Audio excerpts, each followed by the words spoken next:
And joining us now is Robert Mackey, who's a senior writer at The Intercept, who writes about national and international news through the prism of social media. Previously, he was a reporter and columnist for the New York Times, where he anchored the newspaper's breaking news blog, The Lead, for 5 years and wrote a news analysis column, Open Source, from 2014 to 2016. And his latest article at The Intercept is Quack-in-Chief. Donald Trump asks if bleach injections or tanning could cure COVID-19. Welcome to Background Briefing, Robert Mackey. Nice to be with you, Ian. Well, thanks for joining us. And clearly the Thursday briefing wasn't the kind of meltdown he's had with a couple of female reporters, where he sort of looked to me to be coming closer to Howard Beale in the movie Network, having a total mad fit on camera. But the content of what he said was so bizarre and so frightening that it's really got a lot of people talking, and even the White House apparently is trying to convince him he maybe shouldn't be doing these long so-called briefings, which many consider to be campaign events. But just to pull back a little bit, Robert, the fact that the United States, the world's most powerful and richest country on the earth, with just over 4% of the world's population, has about 1/3 of all global coronavirus cases and more than 1/4 of the fatalities in the world. To my mind, people should be clamoring for this man to resign. I mean, isn't this a manifest failure? It's a failure at so many levels, Ian. It's hard to keep track of.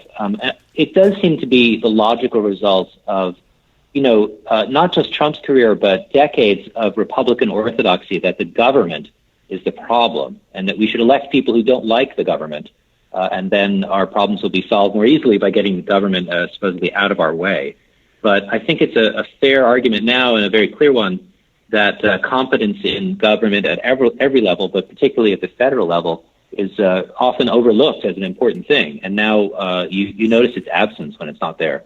But this is a life or death issue, not just for the 50,000, or more than 50,000 people who've died, the many who are infected. And I think we're only just beginning. A lot of people that one can trust, like Dr. Fauci, say that this is just the beginning and there may well be another wave in the fall and winter. Every day, all you get from this president is gibberish. In fact, his response to questions from the press following this bizarre Thursday briefing that you have written about, Quack-in-Chief Donald Trump asks if bleach injections or tanning could cure COVID-19, he's now saying that he was basically being sarcastic to the press. Is anybody going to buy that? It's hard to believe that. I mean, some people apparently will. He's able to convince some people. It invites, obvious ridicule. There's no way that he was being sarcastic. He just tweeted today that the press had invented the idea that he had asked Dr. Deborah Birx about this, his senior medical advisor, and there's video of him doing so. So it's a strange sort of gaslighting PR apparatus operation going on in place of just rational government decision making.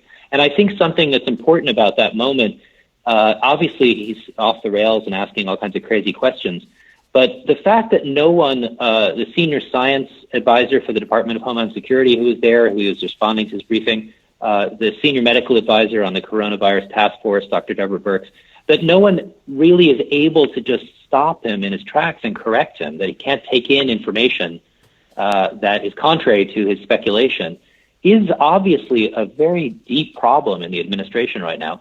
Earlier in the week, we heard that Dr. Bright, who is a senior scientist in the federal government looking for a vaccine and working to approve or limit the use of drugs for COVID-19, specifically hydroxychloroquine. He was resistant to giving that to people outside of hospital settings, that he says he was forced out because of political pressure, that he wouldn't go along with this kind of quest for a miracle cure or just selling people the snake oil of just assuming that we have a solution, a cure, and going along with it. The fact that we have a president who is clearly putting political pressure on top scientists to help him out and to sort of downplay the threat of all these things is just stunning, and it happens on live TV.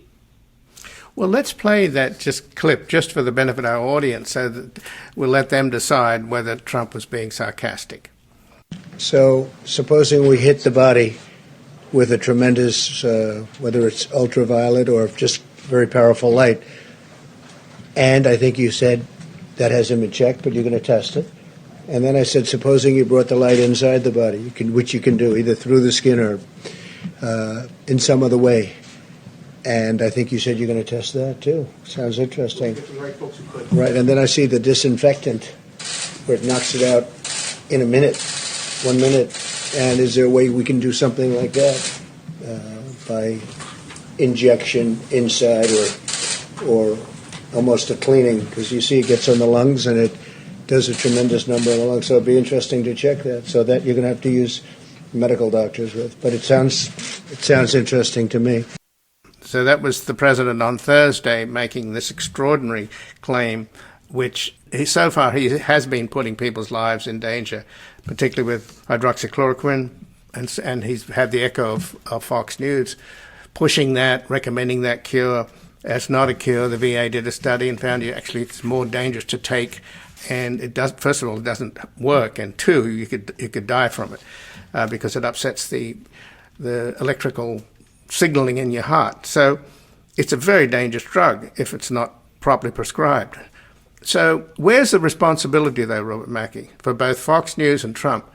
He's putting people's lives in danger in droves when he should be leading an effort to quickly unite this country, find a quick cure, and most of what he should have done, he hasn't done. So we're already way past the horses, way down the paddock in terms. That's why, as I started out, we have the worst statistics in the world. I mean, we're pathetic, worse off than some impoverished third world country. Yes, I mean, unfortunately, I think the grim truth is that there isn't really any sign that either Fox News or the president, and they're really part of the same sort of phenomenon and ecosystem, that this system that was set up to discount the words of experts, to deny science, to deny climate change previously, now to downplay this virus, then to look for a miracle cure, that it's so inherently political and so about, a sales job to the American people to get people elected, that it doesn't seem to have the capacity to shift and become reason and science-based. That's not really in their wheelhouse. And unfortunately, I just can't see with this person as president, I just can't see any shift coming. I mean, we're just going to have to be saved, I suppose, by the dedicated professional scientists who are still working and still trying to find some way. You see Dr. Fauci's interactions with the president. He's clearly trying to find some way to not lose his job without saying all kinds of things that aren't true. But it's created this whole other insane dynamic that, we're not unique in the world in this, but we're way ahead of most places outside maybe Brazil at the moment. Well, but obviously the president keeps telling us all the time in these briefings what a great job he's doing. He just does it all the time, and it absolutely flies in the face of the reality of how badly off we are and how we have the most number of infections, the most number of deaths, and yet we're the most powerful, richest country in the world. It's absolutely clear. I don't know why I guess maybe you just can't pin him down. When reporters do, all he does is insult them. But I wonder why the politicians, the editorial writers, the journalists, why aren't we reaching a point now where we just say enough? The situation is dangerous. This guy is clearly out of his depth. He doesn't know what he's doing. He might even be mentally ill, but we just have got to have an intervention here. And he really should, for the sake of the country, resign. Do you think that is going to happen, or some degree of that will happen at some point? Because we can't go on like this. Ian, yes, it's very difficult to see how long this can go on. And I actually think that your reference to Network at the beginning is very apropos. I mean, the other film that I would mention maybe is Being There, but you have this crazy situation where the person is actually encouraged and benefits from spinning further and further out of control. I don't know, though, behind the scenes what's happening. I would say that one possibly small hopeful sign is that someone in the White House seems to have communicated to Trump that he's actually hurting himself politically, and that this can't go on the way it's been going on.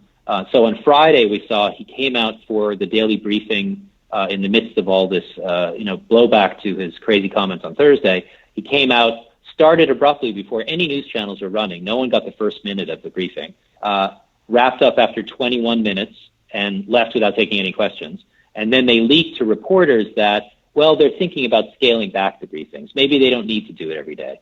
And, the country needs the latest scientific and medical information on a public health emergency every day. That's true.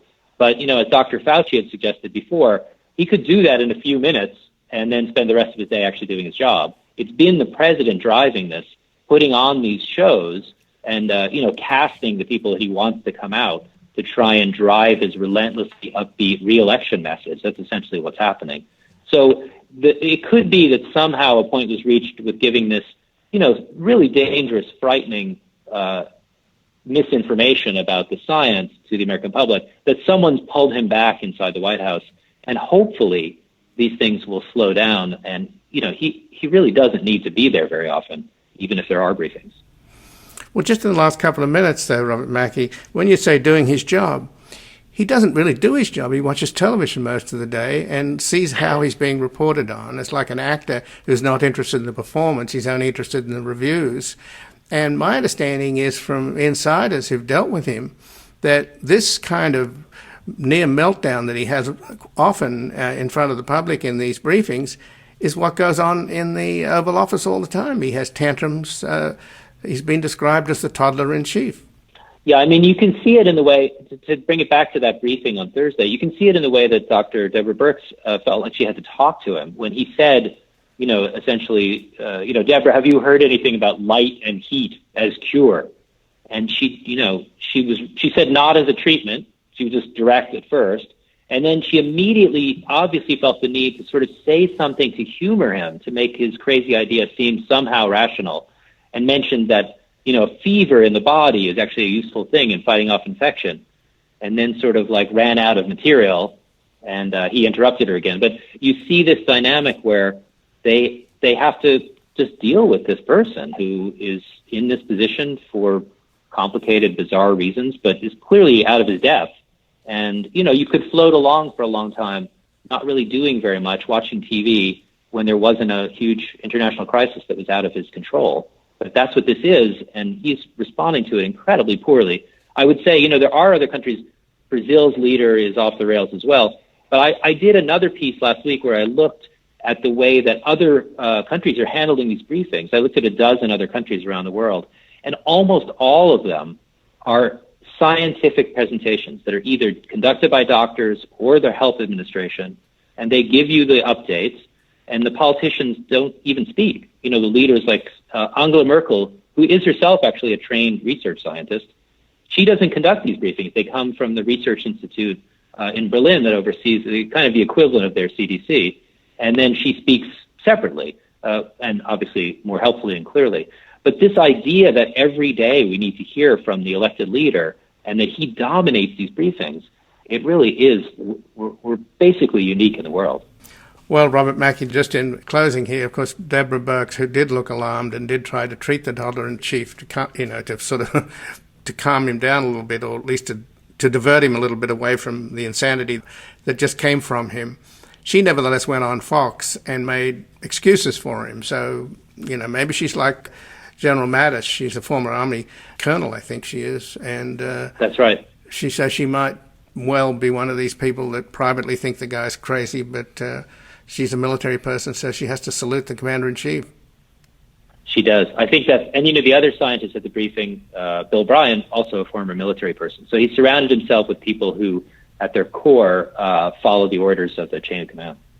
Well, Robert Mackey, I thank you very much for joining us here today. Thank you, Ian. It was a pleasure. And again, I've been speaking with Robert Mackey, who's a senior writer at The Intercept, who writes about national and international news through the prism of social media. Previously, he was a reporter and a columnist for the New York Times, where he anchored the newspaper's breaking news blog, The Lead, for 5 years and wrote a news analysis column, Open Source, from 2014 to 2016. And his latest article at The Intercept is Quack-in-Chief. Donald Trump asks if bleach injections or tanning could cure COVID-19. We're going to take a brief station break and we're back examining a new study, Coronavirus in Conflict Zones, a Sobering Landscape.